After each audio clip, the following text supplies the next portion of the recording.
Latest issue ఏంటంటే ఆంధ్రప్రదేశ్ సంబంధించి medical కాలేజీలు ప్రైవేటీకరణ చేయాలనే డెసిషన్ని రాష్ట్ర ప్రభుత్వం తీసుకుంది. 4 కాలేజీలు ఆల్మోస్ట్ ఇచ్చేస్తున్నారు పీపీపీలో, ఇంకో 6 కాలేజీలు ఇవ్వబోతున్నారు. ఏంటి దీనిపైన మీ అభిప్రాయం ఏంటి? ఒకసారి ఎన్టీఆర్ గారిని తెలుసుకున్నాం. 1980లో ప్రైవేట్ కాలేజ్ వచ్చినప్పుడు ఎన్టీ రామారావు గారు 82లో పార్టీ పెట్టినప్పటి నుంచి ఏంటి విద్యను నమ్ముకుంటారా, ముఖ్యంగా వైద్య విద్యను నమ్ముకుంటారా అన్నారు. ఆయన అధికారం రాగానే వి మోహన్ రెడ్డి గారు మంత్రి గారు, సార్ మన దగ్గర ప్రైవేట్ కాలేజీ ఉంది, సిద్ధార్థ కాలేజీ ఉంది, అట్లా నా బ్రదర్ జాతీయం చేసేయండి అన్నాడు. ఆయన ప్రజలను కాపాడేది ఇంజనీర్ త్రావసంగా మొదలు జాతీయం చేసేయండి. మీ బంధువులదే సార్, ఎవరైతే నాకు వెంటనే సంతకం పెట్టేటప్పుడు మొత్తం వాళ్ళ బంధువులు అందరం మన కాలేజీ సార్, మీరు ఇచ్చింది కాదు, కాంగ్రెస్ గవర్నమెంట్ తెచ్చుకున్న ఒకే ఒక కాలేజీ ఊరు మధ్యలో రామర్పాడు సెంటర్లో ఊరు మధ్యలో బ్రహ్మాండ స్థలం ఖర్చు పెట్టి కొనుక్కున్నాం, క్వశ్చన్ లేదు, చేసేయండి సార్. మాకు కూడా కాలేజీ ఏంటంటే ఇప్పుడు తెలంగాణ నుంచి జానారెడ్డి గారు ఇంకొక ఆయన ఉన్నారండి, ఆయన మాట్లాడిన వెంటనే అదేంటిది అందరికీ లేదండి, మీరు ఇప్పుడు కాలేజీ ప్రైవేట్ చేస్తే అది కేవలం కోస్తా వాళ్ళకే ఆ 9 జిల్లాలకే 85% సీట్లు వస్తాయి. అలాగే తెలంగాణ ఉస్మానియా యూనివర్సిటీలో 85%, మిగతా 15% ఓపెన్ ఉంటుందండి. 2024-25 వరకు ఆంధ్రప్రదేశ్ తెలంగాణ కూడా అలాగే షేర్ చేసుకున్నారు. ఆంధ్రప్రదేశ్కి వసూలు వచ్చి ఆంధ్ర యూనివర్సిటీలో తెలంగాణ వాళ్ళకి రాయలసీమకు కూడా వచ్చేయండి, రాయలసీమ రీజన్ కూడా ఉంది సెపరేట్గా అనేటప్పటికి ఎన్టీఆర్ గారు ఆలోచించి అదేంటిది రూల్ పెట్టండి, నేనే పెట్టింది రూలు, కోస్తా తెలంగాణ రాయలసీమ ప్రపోర్షన్ ప్రకారం ఇచ్చేయండి. The only medical college in Andhra Pradesh, ప్రభుత్వ మెడికల్ కాలేజ్. దాంట్లో వైద్య విధానం ఈ ఆలోచన రాలేదు, అంటే వీటిలంటి కలిపి యూనివర్సిటీ పెట్టాలని కూడా ఆలోచన రావటం లేదు. రామారావు గారు పెట్టడం జరిగింది, ఆ నేషనల్ చేశారు. చేసేసిన తర్వాత అనేక కళాశాలలు ప్రైవేట్ కళాశాలలు వచ్చినాయి. నేను చంద్రబాబు నాయుడు గారిని కూడా హయాంలో కూడా తక్కువ చేరాను, ఎందుకంటే 13 ప్రైవేట్ కళాశాలలు వచ్చినాయి హయాంలో. అంటే దాంట్లో ఇతరులు మొదలుపెట్టింది 2014 మొదలుపెట్టింది రావటం, కానీ 2020లో ఇంతకుముందు వేసిన 24లో మొదలుపెట్టింది, 23లో వచ్చింది కూడా ఆయన హయాంలో లెక్కేసుకొని ముందు వచ్చింది దగ్గర 13 ప్రైవేట్ కళాశాలలు ఆయన హయాంలో వచ్చింది. 1996 నుంచి 2025 వరకు 4 ప్రభుత్వ కళాశాలలు వచ్చినాయి యాక్సెప్టింగ్. ఇవాళ ఏమవుతుందంటే అదే నేను తెలంగాణ కంపేర్ చేసి మనం ఒక్క ఆంధ్రప్రదేశ్ని చూస్తే పోతుంది. తెలంగాణలో 4-5 ప్రభుత్వ మెడికల్ కళాశాలలు ఉండే. ప్రభుత్వ మెడికల్ కళాశాలలో చిన్న జిల్లాల్లో మనం అక్కడ చూసుకుంటేనండి హాస్పిటల్ సదుపాయాలు లేకుండా ఆరోగ్యశ్రీ వల్ల చాలా లాభం జరిగిన 80-90% లాభం జరిగిందండి. ఓ 10-20% ప్రభుత్వ మెడికల్ కళాశాలలో ప్రభుత్వ ఆసుపత్రులు ట్రీట్మెంట్ ఎక్కువగా చేయకపోవటం, డబ్బులు వెళ్ళిపోవడం, ఆ మైనస్ కూడా జరిగింది. మనం ప్రాంక్గా మాట్లాడుకోవాలి ఏదైనా. ఈ నేపథ్యంలో ఒక గొప్ప ఆలోచన హ్యూమానిటీ మేబీ తర్వాత హరీశ్రావు గారు రాని ముందు ఎవరు రానివ్వండి, తెలంగాణ ప్రభుత్వం ప్రతి జిల్లాలోనూ ప్రభుత్వ మెడికల్ కళాశాల ఉండాలి. కళాశాల దేనికి? బోధనాసుపత్రి. అంటే ఒక ఆసుపత్రి మనకు ఫ్రీగా ఉచితంగా సేవ చేసే, ప్రభుత్వ రంగంలో సేవ చేసే ఆసుపత్రి మన ప్రజల హాస్పిటల్ అనుకో ఫీలింగ్ ఉంది. ఏమయ్యా ప్రైవేట్ కాలేజీకి వెళ్ళి ఏంటి చేయవు కంప్లైంట్ చేస్తారని చేసుకోపోంటాడండి, అక్కడ జవాబుదారి లేదు. ఎమ్మెల్యేని కూడా లెక్క చేస్తారో కూడా తెలియదు, ఎందుకంటే బలవంతులు అయిపోయారు కదా ప్రైవేట్ మెడికల్ కళాశాల వాళ్ళు. అందువల్ల మోస్ట్ ఇంపార్టెంట్ ఇవ్వాలని కాలేజీలు ప్రభుత్వ మెడికల్ కాలేజీలు పోతే అది పోయినాయి అనుకోవట్లేదండి. వైద్యశాలలో ఒక ప్రజలకి ఆపన్న హస్తన ఉండేది పోతుంది. అందుకని ఇవాళ జగన్మోహన్ రెడ్డి గారి హయాంలో తెలంగాణలో చూశారు. ఆయన చూసిన తర్వాత ఇదేంటిది 4-5 మెడికల్ కళాశాలలు ఉంది. ఇప్పుడు కంప్లీట్ అయితే 2026-27 నాటికి 35 గవర్నమెంట్ కళాశాలలు అవుతున్నాయి తెలంగాణ. నమ్ముతారా మీరు? నమ్మశక్యంగా ఉంది కదా, నమ్మశక్యంగా లేదండి ఇవాళ. అంటే ఇంకా కేంద్ర ప్రభుత్వం ఇచ్చిన దాంతో సంబంధం లేకుండా తెలంగాణ ప్రభుత్వం సపరేట్గా స్టార్ట్ చేసింది. కానీ ఆంధ్రప్రదేశ్లో కేంద్ర ప్రభుత్వం దగ్గరికి వెళ్ళి జగన్మోహన్ రెడ్డి గారు 17 కళాశాలలకు అనుమతి తీసుకొచ్చారు. Don't think it is easy. ఒక ఎంసీఐ కానీ మిగతా కానీ ముందర తీసుకొచ్చిన తర్వాత స్టార్ట్ అవటం వేరు, బోత్ ఆర్ డిఫరెంట్. కేంద్ర ప్రభుత్వం సాయం చేస్తుంది నిధులు కొంత. అందువల్ల నేను పాలకొల్లు నా ప్రత్యక్ష అనుభవం ఏంటంటే, మా పాలకొల్లు అండి, నేను అక్కడ ఈ డయాలసిస్ సెంటర్స్ లేకపోవడం వల్ల ఎక్కడో దూరంగా రాత్రి 1 గంటకి అపాయింట్మెంట్ ఇస్తున్నారంటే వెంటనే పాలకొల్లు ప్రభుత్వ హాస్పిటల్కి డాక్టర్ గిరిజ గారిని మా హాస్పిటల్ని పుట్టారు, అంటే మా అమ్మగారి హాస్పిటల్ని పుట్టారు. ఫస్ట్ లేట్ డాక్టర్ మా అమ్మగారు వెస్ట్ గోదావరిలో. ఆవిడ ఈ కాగితం ఇచ్చాను, నేను డయాలసిస్ పెట్టి వచ్చే 3 సంవత్సరాలు ఉచితంగా ఫ్రీగా సర్వీస్ చేస్తాం, 3 యూనిట్లు పెడతాం, అదే పెట్టించాను. పర్మిషన్ రాలేదు. కానీ మొన్న నాకు last 1 year back, 2 years back ఏమండి మన కళాశాల శాంక్షన్ అయింది పాలకొల్లుకి.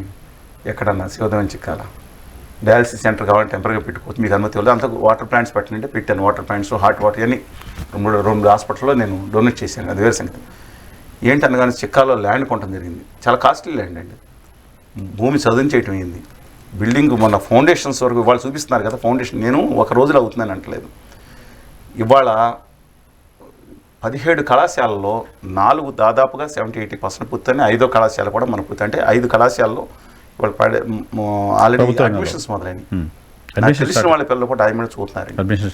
అడ్మిషన్ స్టార్ట్ అయింది.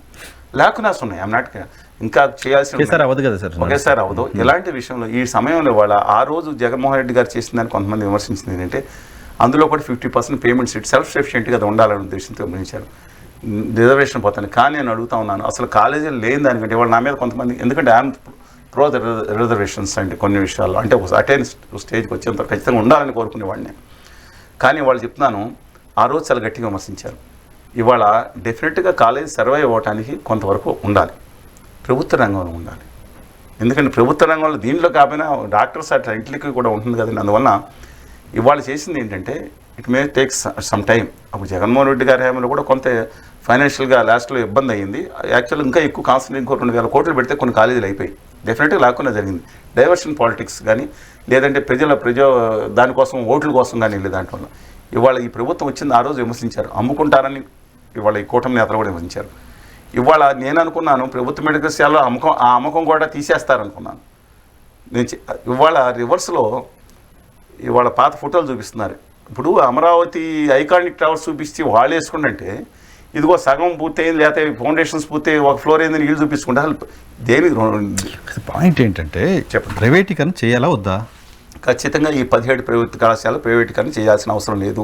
ప్రభుత్వం తీసుకుంటున్న నిర్ణయం అంటే నేను నిధులు లేవంటున్నారు కదా. నేను ఒక విషయం చెప్తాను.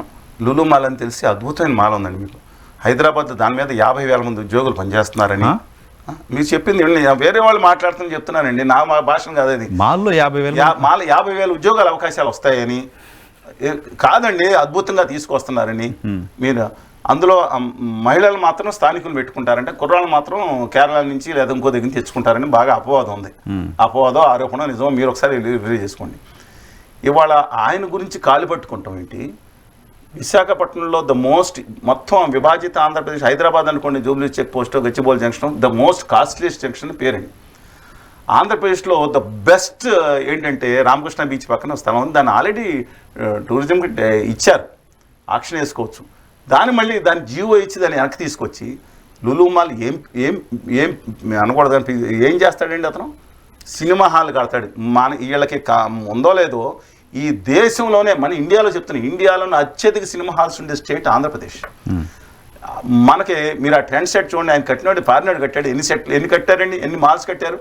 చక్కగా ఉన్నాయి. అంతకన్నా ఈయన మాల్ అంటే విదేశీ ఐటమ్స్ పెడతాడంట, తీసుకొచ్చేసి దానికేమో వేలాది కోట్లు. మళ్ళీ చెప్తున్నానండి, విజయవాడ ప్రెస్టీజియస్ స్థలం ఆర్టీసీ ఎన్ని సంవత్సరాలు ఎంత మంచి చేయాలని ఆప్ చేసుకున్నారు. అక్కడ ఇవాళ ఆగేట్లేదు. అక్కడ వామపక్షాలు మరి బలం ఈ దేశ చరిత్రలో ఇంకా నిలబడుతుంది, హక్కుల కోసం పోరాడుతున్నారు నిజాయితీ కంటే వామపక్షాలండి వాళ్ళు.